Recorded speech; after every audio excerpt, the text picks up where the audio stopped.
On February 21st, 1965, Malcolm X was assassinated. In his eulogy to Malcolm X, Ozzie Davis said, "Many will ask what Harlem finds to honor in this bold young captain, and we will smile. Malcolm was our manhood, our living black manhood. This was his meaning to his people, and in honoring him, we honor the best in ourselves." His widow, Mrs. Betty Shabazz, tells of his childhood.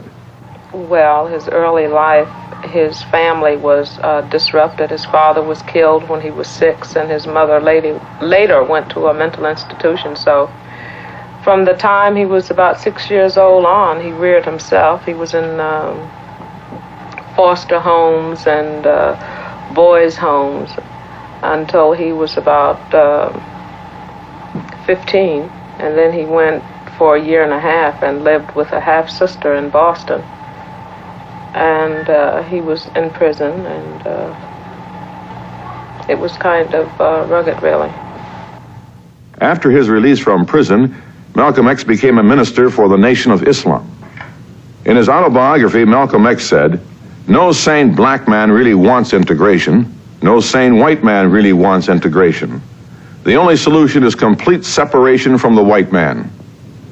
And one of the facts in your estimation is that Negro and white can never live together in America. Well, evidently, the white man feels that the Negro can never live with him because it's the white man who is stopping integration. I'm not the one who is stopping Negroes from integrating with whites. I'm not the one who keeps Negroes from integrating white schools.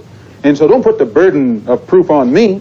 It is the white man himself who is guilty, and whose guilt proves that the Negro and the white man can't live side by side. Now, if I'm wrong in saying they can't, just prove that I'm wrong by doing it, or just show me one place where it's done.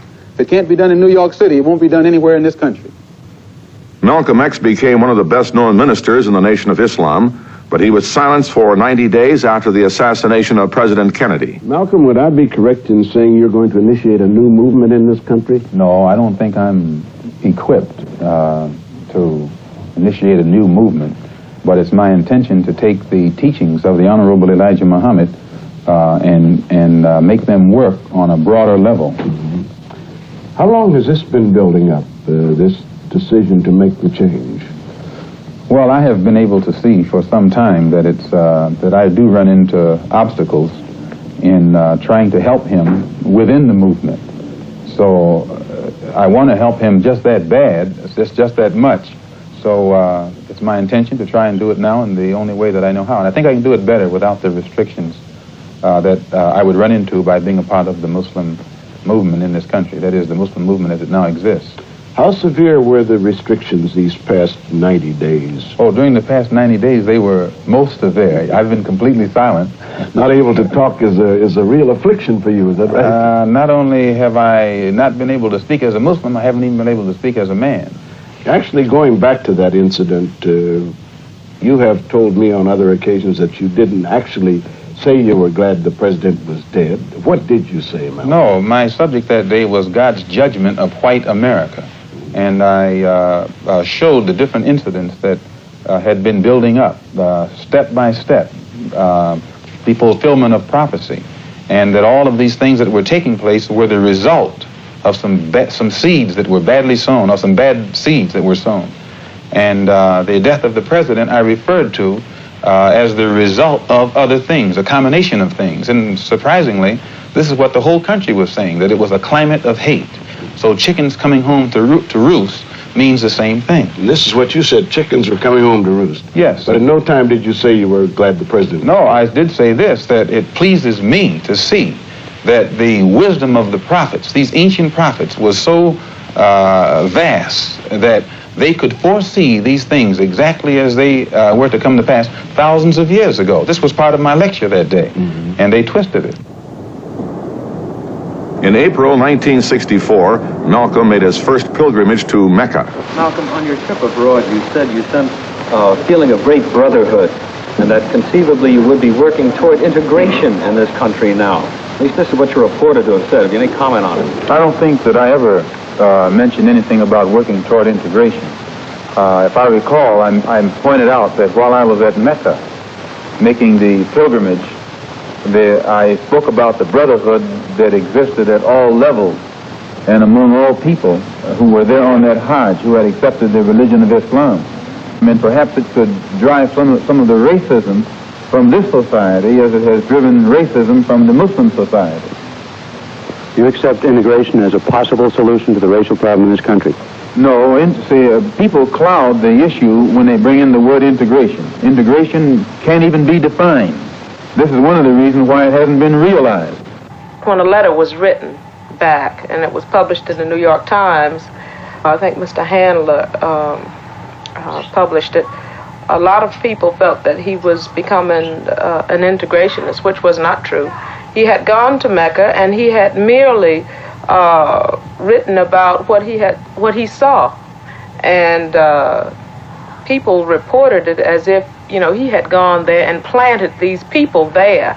So this was an observation on his part, and he was not in the least becoming an integrationist. His role was forever the fight for black freedom.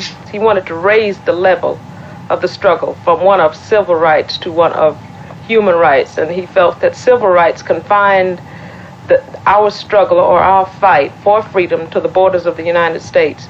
And if we internationalized our struggle, if we got allies, and everyone realized the importance of getting allies, even this country in the Revolutionary War, they sent people all over forming correspondence committee to explain their plight to the world and trying to get allies. And I think the French and the British and Spain joined this country in helping her win her independence. And just like they needed allies, the black people needed allies, and I think this was one of the reasons for his trips. Well, my purpose here is to remind the African heads of state that there are 22 million of us in America who are also of African descent, and to remind them also that we are the victims of America's colonialism or American imperialism, and that our problem is not an American problem, it's a human problem. It's not a Negro problem, it's a problem of humanity. It's not a problem of civil rights, but a problem of human rights.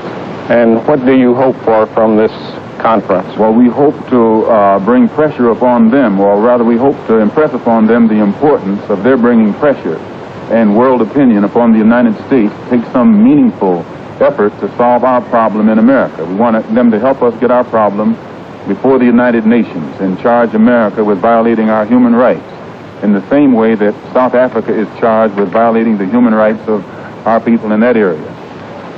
And what sort of reaction have you been getting from the African leaders? Well, I've gotten a good reaction, a very sympathetic reaction, and an understanding reaction. Many of them have been misinformed by the American government into thinking that black people in America don't identify with Africa, and therefore they've restrained themselves from voicing their interest in our problem. But I've impressed upon them that our problem is their problem, as well as their problems are our problems.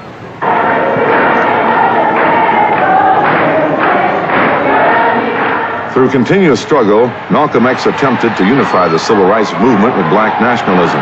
He speaks to students in Selma, Alabama, a few weeks before his death. And now, if the federal government does not find it within its power and ability to investigate a criminal organization such as the Klan, then you and I are within our rights to wire Secretary General Uthon of the United Nations and charge the federal government in this country behind Lyndon B. Johnson with being derelict in its duty to protect the human rights of 22 million black people in this country. And in their failure to protect our human rights, they are violating the United Nations Charter, and they are not qualified to continue to sit in that international body and talk about what human rights should be done in other countries on this earth.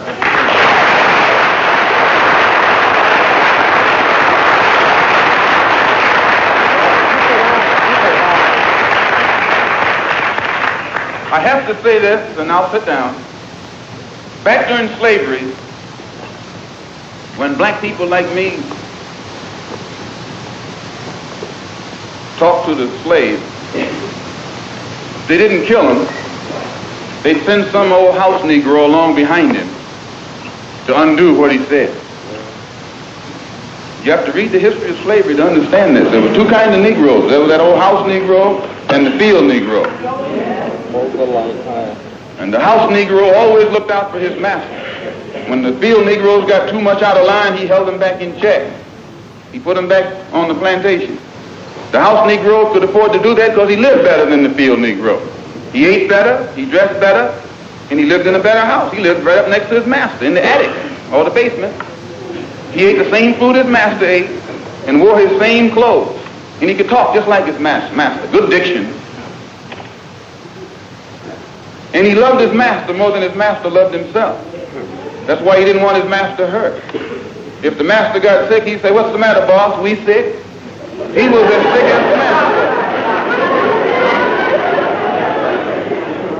When the master's house caught a fire, he'd try and put the fire out. He didn't want his master's house burned.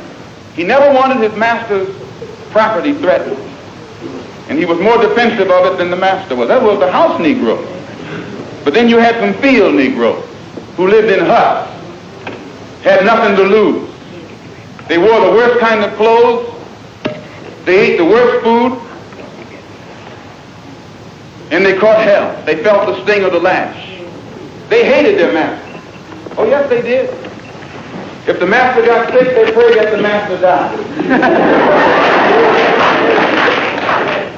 If the master's house caught a fire, they prayed for a strong wind to come along. This was the difference between the two. And today you still have house Negroes and field Negroes.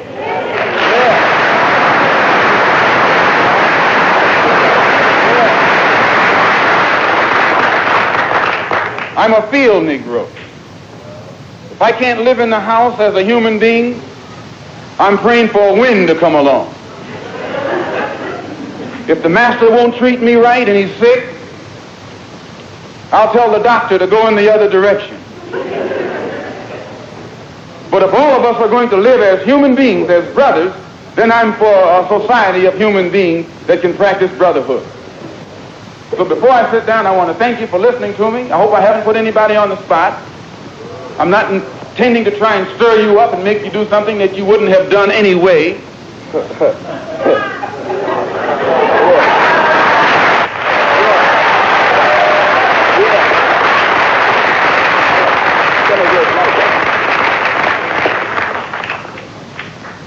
I pray that God will bless you in everything that you do.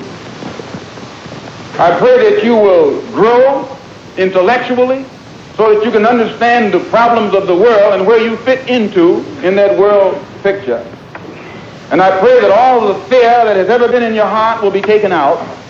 And when you look at that man, if you know he's nothing but a coward, you won't fear him. If he wasn't a coward, he wouldn't gang up on you. He wouldn't need to sneak around here.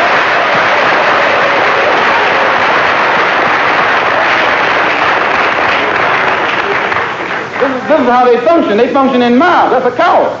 They put on a sheet so you won't know who they are. That's a coward. No. The time will come when that sheet will be ripped off. If the federal government doesn't take it off, we'll take it off.